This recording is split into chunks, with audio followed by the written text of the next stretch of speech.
What's happening, Buckeye Nation? This is your boy Walks Buckeyes Talk, coming back to give you a recap of the Indiana versus Ohio State Game 1.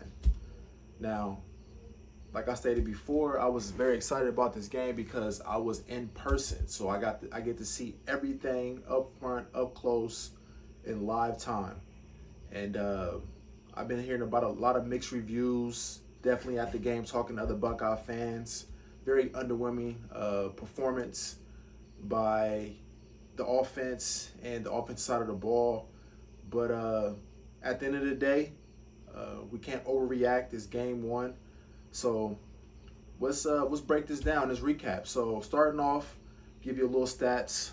My boy Kyle McCord, he was 20 of 33 with 239, 1 interception. He had a QBR of 78.4.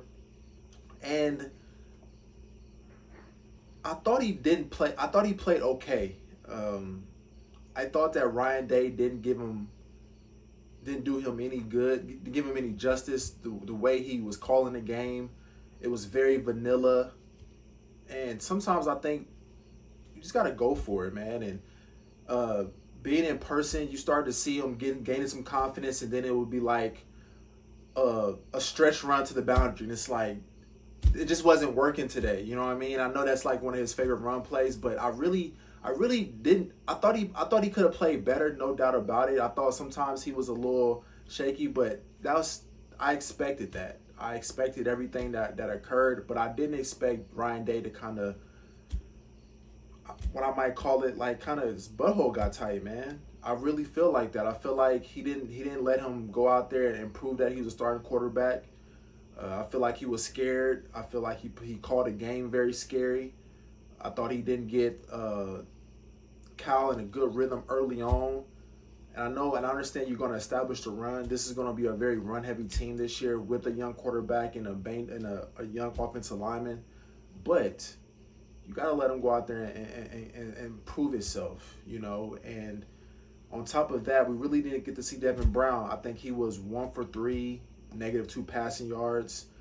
When he was in, I believe in the second quarter, it was like 2 runs, and they tried this old JT Barrett quarterback power, which cased over, missed his block completely. But we'll get into that later.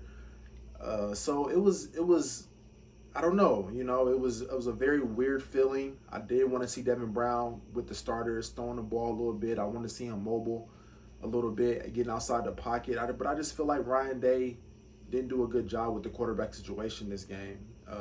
Even if Kyle McCord is your guy, put trust in him. You know, show them that, hey, we're going with you. Or if you are unsure, put Devin Brown in more, and don't just give him 2 run plays in a quarterback power. That made no sense to me. And like I said, I like Ryan Day. I think he's a good coach. I think he's in the right fit for Ohio State, but I just feel like sometimes him being a young coach, he hasn't worked out the kinks yet of how he has to handle certain situations. I think sometimes he lets the outside noise gets to him a little too much, unlike Urban, where it was just like, man, forget all of that. You know, I'm going to do it my way, and it is what it is, you know. And I wish Ryan Day, I thought we saw that against Georgia. He coached like, man, I don't care what happens. And I thought that this year he was going to be like this. And I want to be too critical. It's just game 1. And I expected some growing pains from Kyle McCord, but I expected better from Ryan Day as far as calling the game, making sure his quarterbacks are comfortable, and letting him get some confidence. Let him throw the ball deep a few times. I feel like he looked good throwing it 10+ yards. He really did, you know. But it looked like a coach that's not confident in his quarterback and confident in his offensive line. And that's not a good combination. But it's game 1. Let's get to the rushing. Chip, he looked good. He looked good live. Had a chance to watch it again. He looked good. Real decisive about the holes. He was running hard. And on top of that, they ran counter, which I've been calling for counters from this team since last year. Get those linemen moving, man. Let's run some counters up the middle to the 2 or 4 gap, man, or opposite on the backside. Like, I love the counter play. I love Donovan Jackson and Matt Jones pulling. But I thought he ran hard, and I'm not gonna overreact, but he almost looked like RB1, man. He really did. The way it seemed like the ball moved very well. His vision was good. The way he bounced it, the way he got some tough yards here and there, and and I like Travion Henderson. I really do, man. And once again, I don't want to be too critical of Ryan Day, but and I know his freshman year he was really good. I know last year he was banged up, but I wish we could get him out in space more. Get him on some swing passes. Get him on some little option routes. See if because he can catch the ball really well. And I know a lot of Buckeye fans been calling for that. Get him out in space, man. He may not ever be a in between tackle guy, but I think he can really help us if he gets the ball out in space and run. He's a fast guy. I've always tell people it's the difference between being fast and quick. I feel like he's a fast straightaway back. He might not be able to get upfield really quick or plant that foot and get upfield, but if you get him out in space and he got that linebacker to run away from, I think he can do it, man. I think he can get some positive yards. And Mayan ran good. Chip ended the day with 57 on 8 carries. Henderson 12 carries, 47 yards, and I think Mayan had 7 carries with 25 yards. So everybody got some carries. Everybody looked pretty good. Mayan was okay. He was more so the red zone back. Him and Chip. I like that I formation. I like seeing that, man. Chip at full, blocking, pulling, blocking for Mayan. I like that. I wish we might. Going to 2 tight end was getting some I formation. I'm old school, man. I loved it. I wanted to see Hayden though. I did. I wanted to see the freshman last year, man. I really did. I like his explosive, quick decision making, and I know his time will come. But I think he could have used them a little bit. Keeping the running backs fresh. And I know over the next couple weeks they're going to get plenty of touches with a cupcake schedule the next 2 games. But I thought the running backs played well. Blocking was okay as far as with the running backs. Now let's get to the receiving. Now, the tight ends, K. Stover, he played really good. He played really good. He caught the ball well, but his blocking was suspect to me. As a guy who came back, something that he probably has to work on if he wants to be an NFL tight end. I think he has enough tape to show that he can make good catches through the middle. He has very soft hands, but his blocking wasn't that good. He got blew up a couple times. I think he whiffed on if I'm not mistaken, it was I want to say the quarterback power, but I'm not for sure. I think that was the offensive lineman. It was one of those the counter trade maybe. I think the quarterback Cal McCord, he didn't pull it, and I think K. Stover got blew up. He whiffed on the block, so he needs to work on that. A tight end blocking in his offense is like a major thing that Ryan Day relies on to get the offense going. So he has to be better. But catching the ball, he did good. I think this was the most yards he had in his career. Was it 98? 98 on 5 catches, and he looked good. He looked strong. But we all know that. We all know what Cade is capable of when he has the ball, when he can catch the ball up the middle. And I think he's a weapon for Kyle McCord in the future. The wideouts, Julian Fleming, he caught some good balls. He had a lot of some good yards after a catch that I like to see. A little wiggle out there, so he played pretty good too. His blocking on the perimeter was really good. The receivers looked decent. Omeka was hit and miss with the blocking on the outside, but Julian, he blocked well, and I think he can have a very successful season. I really do. I know Brian Harline said he has 3 first-round receivers, so I'm hoping for that, man. But I thought he played pretty good. I thought Cal hit him up the middle a few times. I think he missed one early first quarter, but it was a lot of traffic, so maybe his eyes played a trick on him. And but I thought he did good. I thought he played very well. Now, Omeka and Marvin, 5 catches combined. That can never happen. That can never happen. We have to get them confidence. We have to get them going early. We have to get them going, man. And early on, I feel like we tried to run the ball, and I think that was great. But I feel like we can do a better job of getting them involved a lot earlier, getting them on some some slant patterns, or getting them on some screen plays where they can get the ball out in space and make somebody miss. Man, they're your playmakers, and we didn't do a good job getting them the ball at all. Marvin Harrison, Omeka, they this team goes as they go in the offensive end. We have to get them more involved. And I understand it's the first game, so I'm not going to be too critical of Ryan Day and the play calling. I know he knows that we're going to have to get them involved this season for us to be successful. But I didn't like that we barely really looked for him. I know Kyle McCord wish he could have a couple back, being there live. He missed Marvin a couple times right down the sideline. He missed him wide open. The safety bit, I mean, and he was wide open. He went for his check down. But I understand he's a rookie, and I know it's gonna be some growing pains early on. But that's just what it was. Now on the other side of the ball for Indiana, Tom Allen. To be honest, it didn't look like they were there to win at all. It just looked like he was there. The team was there just to get a moral victory. They didn't really do too much on offense. The quarterbacks really didn't throw the ball. I think the Jackson kid, he was like 1 for 5. He's an athlete, but he doesn't have any. He didn't throw the ball that accurate at the time. And Sorsby, he was 8 for 15 with 58 yards. So it was a very vanilla game on really both sides. I don't know if they met at center field and was like, hey, let's take it easy on each other. Let's try not to get hurt and let's move on, because it was a very lackluster game. Indiana, they ran like the option all the time, it seemed like, or it was either the option or a quarterback counter tray where he pulled it sometimes or he pitched it. It was weird. It was a weird offense. I think they ran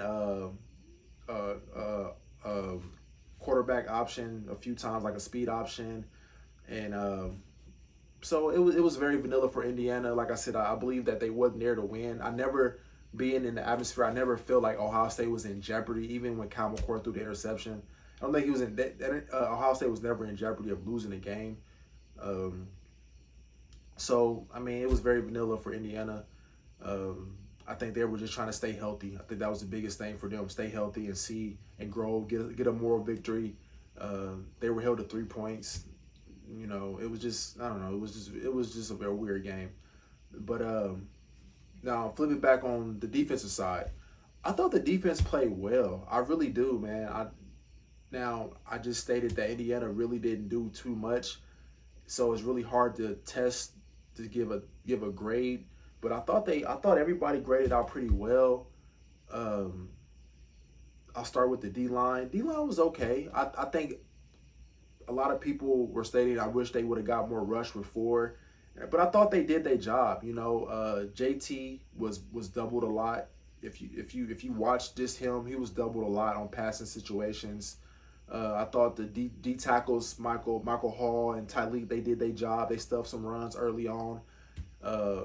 And I thought Jack Sawyer, he was okay. They didn't really pass a lot, and if they did, it was 1, 2, 3 drop and getting out their hands really fast. So I thought the D-line did good. I think everybody's just so caught up in the Chase Young and Joey Bosa's, and those are special type of players. Like, those players don't come around that often for nobody. You know what I mean? We were blessed to get Bosa, and Chase Young. So we can't expect Jack Sawyer to be like that. We can't expect JT to be like that disruptive. Chase Young's season was probably one of the greatest seasons in my young life that I've ever saw at Ohio State, ever. You know what I mean? Like, that doesn't happen every year. I don't care how many stars these kids are. He was a special talent. So, and I think JT is very special, and I think he will show this year why he was a 5-star. And Jack Sawyer, I think they'll make plays. To me, I want a D-line that, yes, can get sacks, can close the games and get sacks and be very disruptive, but I want a D-line that's stout and won't get moved backwards and can stop the run. I think if we can stop the run this year, I think everything else will play out. Linebackers, Steele and Tommy, man, they played phenomenal. They really did. I think in the second quarter, a hole opened up, and Tommy Eichenberg, man, he just shot the gap like a linebacker, like you want to see, and made a grown man tackle, man, and that's what I like to see. I like to see that. He wasn't doing that 2 years ago, so that's growth, that's improvement. That means who's coaching linebackers, James Laurinaitis, Jim knows it's showing off. The work is showing. And Steel Chambers, so athletic, so fast. I thought he did his job. He made a beautiful open field tackle. in space the first quarter when Indiana was trying to get some momentum early on in the game. Beautiful open field tackle, read his keys, read the running back. So they played lights out. Would I like to see C.J. Hicks in there? Of course. I think he's going to be a very good talent for us, and I think he will. I think when we play a team that has athletes to get out on the outside and get out in space, I think we're going to use them a lot more. But the linebackers, to me, they were an A, man. They shut down a lot of stuff. I think Steele let up on a pass late in the second half, but he was right there. I think he just maybe misread it or couldn't position his body to make a play. But all in all, I thought the linebackers played well. Secondary, Denzel Burke, I think he let a couple passes get off on him, but for the most part, he had a beautiful breakup in the first quarter. He broke on a ball on a hitch route or a curl route, and he broke it a PBU, beautiful. Read his hips, broke down, and like I said, I'm a DB guy. I played DB all through high school.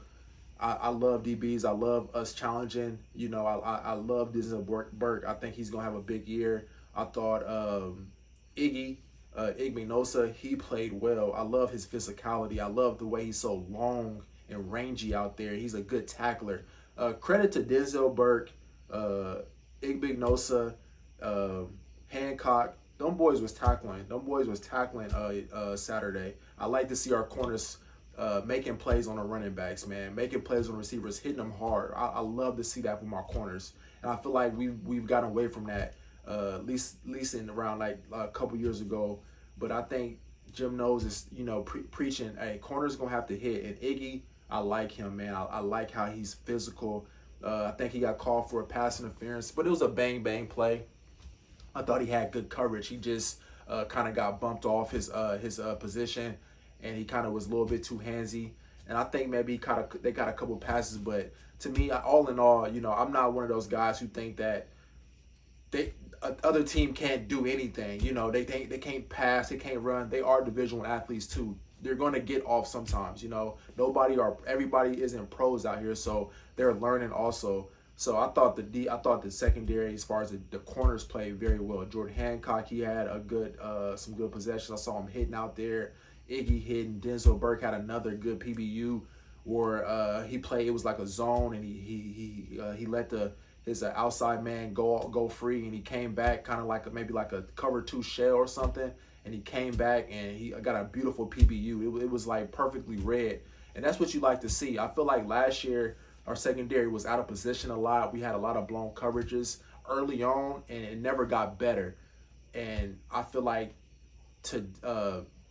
yesterday our corners, I haven't got to the safeties, but our corners, everybody was dialed in. The defense was in unison. I didn't see any blown coverages. I didn't see guys just running free. So it was a beautiful thing to see. Now take it is Indiana. They didn't push the ball downfield that much. So, but I like what I see in the safeties. Josh Proctor got the start, Lathan Ransom, and Sonny Styles. So you've been hearing great things about Sonny Styles, and so far so good, man. He was everywhere on that field. He was making plays.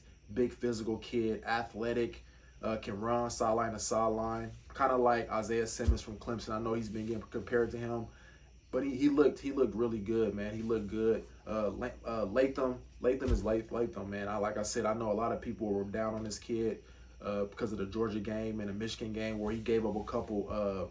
He was out on the island, gave up some big plays, but all in all, man, I'm a huge fan of Lathan Ransom. I think he's gonna be very good this year, and he did his job. He did his job. He didn't have to do much, but he did his job. He made tackles, he hit, he sticked them, and like I said, the secondary didn't look lost. I didn't see any blown coverages, and when they did catch it, guys were right there in coverage, and that's what you like to see. I think maybe one where they did a quarterback run option. And what was that, RPO? That's what it was. And I think Denzel Burke let the slant get away. But all in all, man, the secondary was great. And Proctor, let's get back to Proctor, man. I know a lot of people don't like Proctor, and I think you listen to a lot of people on Twitter and all these beat writers, and I think sometimes we give a kid a bad rep early on. And you gotta realize he came back from a broken leg. Now, me and Proctor have something in common because I broke my leg my senior year also in a playoff game. And I know how hard it is to come back, to feel yourself running, jumping, being physical, getting strength in that leg to try to continue your career. And I know sometimes he's not the best tackler, but the kid is so rangy, so athletic, so big.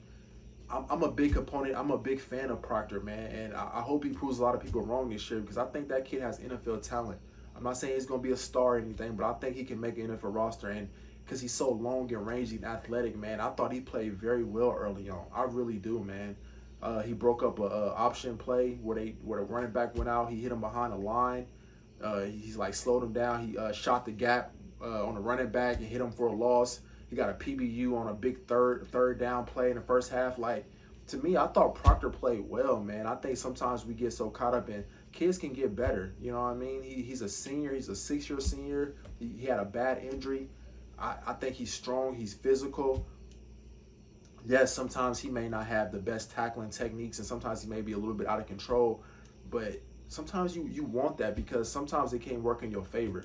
You know, I don't want somebody that's too conservative back there. I'm just being honest. We say we don't want to give up the big plays last year, but we still gave them up with our safeties last year. So I've always felt, why not put Proctor back there? He's rangier than Ronnie Hickman. He can hit. He's a hitter back there, like better than Ronnie Hickman. So I always thought you should play Proctor. At least give him a chance out there. I think he's a physical kid. He's a physical safety. So I like Proctor, man. Proctor. I just think sometimes these kids get bad reps from the outside ears, and it kind of sticks with them, and they don't give them a chance. You know, I've been hearing seeing on Twitter that Proctor shouldn't start next game. The freshman should. Now, I'm not saying the freshman played bad. I think he played very well, but Proctor played well too. You know what I mean? Don't just because we want the narrative of we want the freshman to play that Proctor shouldn't play. I think Proctor should definitely be an asset to this defense. You know what I mean? I really do. I think like I said, he's rangy, man, and sometimes you need that guy back there. Now, if he can shore up his tackling, of course, you know, that's a big if, but give him a shot, man. Give him a shot. What do we have to lose? You know what I mean? But I know when he was starting that defense, that first quarter, him, Latham Ransom, Sonny Styles, Denzel Burke, and Igbinosa, secondary looked very good. Very good. So, but all in all, man, I thought the game was pretty much went how I thought it was going to go. I'm sorry. Left out a key component. The offensive line. That's what I'm worried about. It's been the offensive line from day one for me. It's never been about the quarterbacks. I think both quarterbacks will be good as the season goes on. But the offensive line, man, they were good at some parts. The left side of the line wasn't that good at some parts. The new transfer from San Diego State. You know, I know coming from San Diego State, playing Big Ten football, he's going from right tackle to left tackle. So, you know, it could be tough for you. And it's his first game. Give him some grace, but it has to be better because Indiana, although Indiana defensive line was their strong suit coming into the game, you're going to face better defensive linemen than that. You know, Notre Dame defensive line is going to be better than that. I believe Maryland defensive line is going to be better than that. Maybe even like a Rucker, maybe on par. We know Penn State defense is going to be amazing this year, and of course Michigan defense is going to be really good. Wisconsin is going to be a physical team, so we definitely need to get this offensive line together. Running the ball is what's the issue for me. I thought the pass protection wasn't bad. You know, I thought Cal McCoy had to scramble a couple of times, but it wasn't that bad. It was the running and us just getting blew up. Like, I think on a key third down play, the Simmons, the left tackle, the guy went right in front of his face and beat him. So he just has to, you know, get used to playing in his speed, get used to playing with his talent level, and understand that he's a very important piece to this team. You know what I mean? And I think he will get better. I think everybody that we saw this past week will get better. You know, you learn from game 2. You finally see yourself in a game film, and your areas that you need to work on. So I'm excited moving forward. I'm not gonna be too critical over the first game. I'm not gonna overreact because if we beat a team 55-0, people will be saying we gonna win a national championship, and that's not true. I said it in my last video, the reaction video leading up to this, that Indiana was gonna give us some run. They were going to maybe intercept the pass, and they did. I said they were going to stall us out, maybe make us punt a few times, make it an ugly game at times, and it did. It happened. So Buckeye fans, I'm telling you, man, just be calm. It's a long season. We don't want to be the best team right now in game one. Gradually we want us to get better. And also for me, I love playing the underdog role. If I was Ryan Day and those coaches, man, nobody believe in you guys. Nobody think you're going to be good this year. You guys are going to lose 3 or 4 games this year. Start getting, and that's what I love about Urban. He was so great at motivating his team in that factor, and they believe that, and that's what Ryan Day has to be better at. Forget the outside noise. Get us better. That nobody believes in us. They're doubting us. After game 1, they already writing us off. So that's how I feel about it.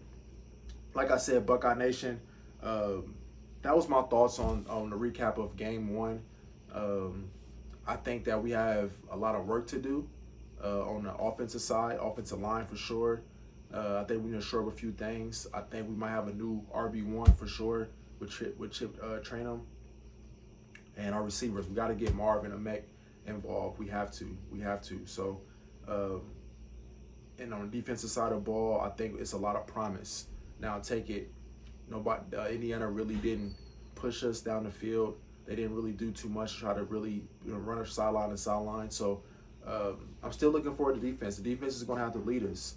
If this team is going to make some noise, going to Notre Dame, they're going to have to make some noise. The defense is going to have to lead us into that game and be a vocal point and be physical and be mean. So. But that's 3 more weeks, so we have time. So Buckeye Nation, be calm, be cool, be collective. Let's lock in Saturday and watch some good football. Like I said, this is a recap from the Indiana versus Ohio State game 1.